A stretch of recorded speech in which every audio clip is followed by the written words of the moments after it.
अला मेरे को 6वां साल पे आता है घोटाले में पिछू हल हल मेरी पाड़ पटी गई है नौकरी तो परे थी मेरे को डोमिसाइल पे 8 महीने पीछे मिलिया बाकी ई जगह ते को धारिया हो गया तो 10 ॾींहं के अंदर डोमिसाइल के नौकरी पे मिल वञे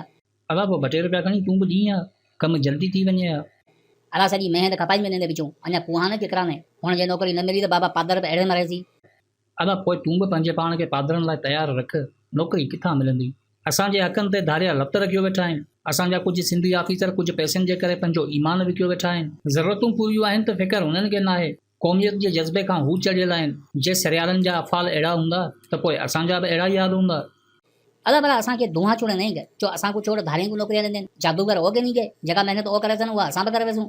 हा अदा इहो ई त ज़ुल्म आहे हिते सिंध में तेल गैस ऐं तमामु मल्टीनेशनल कंपनियुनि खे ॾिसो तक़रीबन ऑफिसर तबिको गैर सिंधी मिलंदो जेकॾहिं को सिंधी नज़र ईंदो त हू चौकीदार या माली जे रूप में ॾिसणु ईंदो आहे जे सवाल कयूं त इहो ई जवाबु मिलंदो आहे त हिते अहलियत जी कमी आहे इन करे धारीअ खे तरजीह आहे जेकॾहिं बराड़ी जो कुझु हिसो अणपढ़ियल आहे त इन जो मतिलबु इहो नाहे त सॼी क़ौम अणपढ़ियल आहे जेकॾहिं सिंध जे कंहिं ॻोठ मां तेल निकिरे थो त ज़रूरी नाहे त उहो ई ॻोठ कंपनी जी रिक्वायरमेंट पूरी करे ॿी सूरत में कंपनी धारिया माण्हू भर्ती कंदी तव्हां सिंध जे ॿियनि ज़िलनि मां माण्हू भर्ती कयो जेकॾहिं पूरी सिंध तव्हांजी रिक्वायरमेंट पूरी नथी करे सघे त पोइ भली तव्हां पंजाब या ॿियनि सूबनि मां माण्हू भर्ती कयो असांखे को बि एतिराज़ु नाहे पर असांजा पढ़ियल लिखियल नौजवान रिढूं पिया चाढ़ियनि नौकरी जे आसरे वेही के मवाली थी विया के आशिक थी विया जंहिं डिग्री ते नाज़ करे असांजा नौजवान ॿाहूं हणी हलंदा हुआ अॼु उन डिग्री जा ॿार जहाज़ ठाहियो पिया उॾाइनि ऐं वरी जॾहिं बि हक़ जी ॻाल्हि कईसीं त मज़हब जी आड़ ॾेई ख़ामोशी जा अहराम ॿधा विया असांजा नौजवान परेशानी में ब्लड प्रेशर जा मरीज़ थी विया पर असांजे हुक्मराननि जी अखि न खुली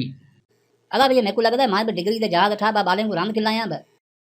न अदा डिग्रियुनि जा जहाज़ न ठाहियो डिग्रियूं खणी उन्हनि सियासतदाननि जे बूथ में हणो जंहिंखे वोट ॾेई असेंबलियुनि ताईं पहुचायो आहे मुतालबो कयो उन्हनि जे अॻियां त तव्हांजे वोटर जो ही हाल छो आहे पंहिंजे ज़िले जे मालिक खां पुछियो त धारीअ खे डोमिसाइल कंहिं ॾिनो आहे जेकॾहिं मुल्क जो शहरी कंहिं बि सूबे में डोमिसाइल ठाराए सघे थो त पोइ असांखे बि पंजाब जो डोमिसाइल ठाराए ॾेखारियो धारियुनि जो ॾोह नाहे रोज़ी जी तलाश सफ़र जी हामी हूंदी आहे सवाल असांजे उन्हनि माण्हुनि जो आहे जेकी कुझु पैसनि जे एवज़ पंहिंजी क़ौम जो सौदो कनि था क़ौम जी गुरबत ऐं बेरोज़गारी जो तमाशो बणाए पंहिंजे बचनि जी रोज़ी करण वारा धारियुनि खे पंहिंजे नसल मथां मुसलत करण वारा यादि रखो त हिकिड़ी इहा ई धारिया तव्हांजी औलाद मथां हुक्मरानी कंदा तव्हांजा नसल इन गुलामी में परवान चढ़ंदा शराब जी बोतल ते पंहिंजो ज़मीर मारण वारा पंहिंजी औलाद जे मुस्तक़बिल जो सोचो तव्हांजो हिकु डोमिसाइल कंहिं धारे खे डीसी बणाए सघे थो ऐं उहो हिकु डीसी ॿियनि हज़ारनि खे आणे सघे थो जे सोच जो मादो ज़हन में नाहे त कंहिं अक़लमंद खां पुछी वठो त तव्हांजे अफ़ालनि जो नतीजो कहिड़े रूप में निकिरंदो ग़रीबनि जूं दाहूं बेवसी जा अक्स बि तव्हांजे ज़मीर ते असर न करे सघिया